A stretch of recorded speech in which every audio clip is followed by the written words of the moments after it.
What is up, tech gang? Stefan here from TechRight. Today I'm going to be talking about the LG Stylo 4 for Cricket Wireless. Stay tuned.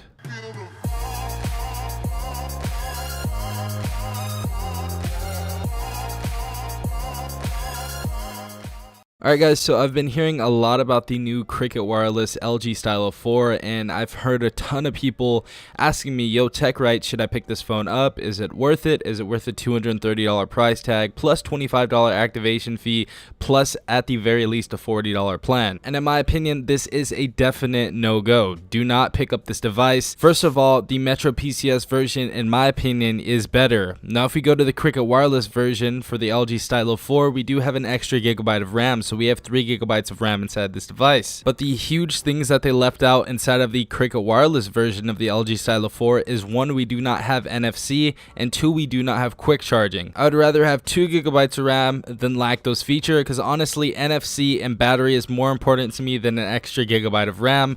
And also, you're going to be paying a lot more at Cricket Wireless than at Metro PCS. Pretty much twice the price. So the Cricket Wireless LG Stylo 4 right here is offered at Cricket Wireless for $230. So we're going to add the activation fee right there, $250. Then we're going to add the $40 plan, $290. And after taxes, we're walking out of here over $300. Now, honestly, put in the comments down below, do you think that's worth it? I honestly don't think it's worth it. We're lacking NFC. We're lacking quick charge.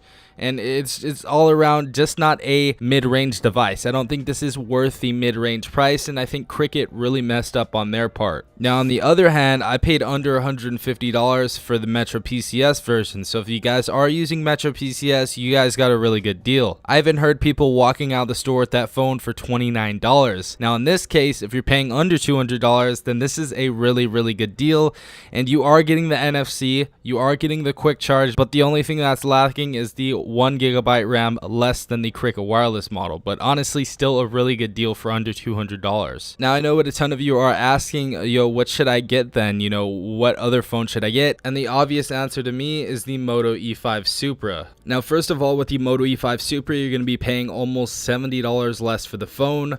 You're also going to have some really awesome features on the Moto E5 Supra that the LG Stylo 4 doesn't have, such as these Moto actions. As you see, I chop to turn on the flashlight. We can go ahead and twist to turn on the camera, twist to turn around the camera.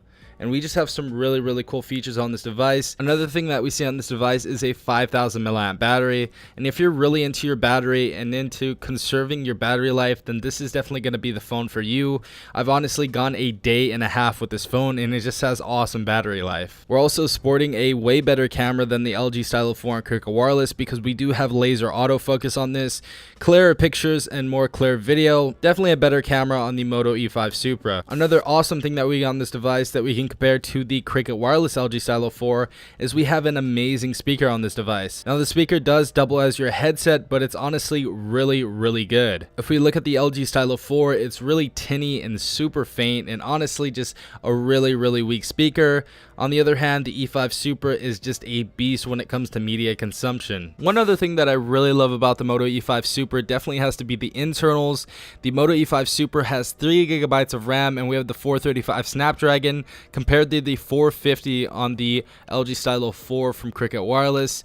Honestly, the 435 accommodates for battery life, so I'd rather have the 435 than the 450. The 450 is a little bit more powerful if we're going into gaming, but I haven't seen really any difference as far as comparison, you know, playing PUBG, playing Asphalt 8, playing Tekken, any of those other games, they pretty much run exactly the same. Now, going into the cons, and we really only have one con on here, this has a 720p display. So 720p display here isn't really a huge deal. Honestly, the display looks amazing on this device. Looks like a 1080p.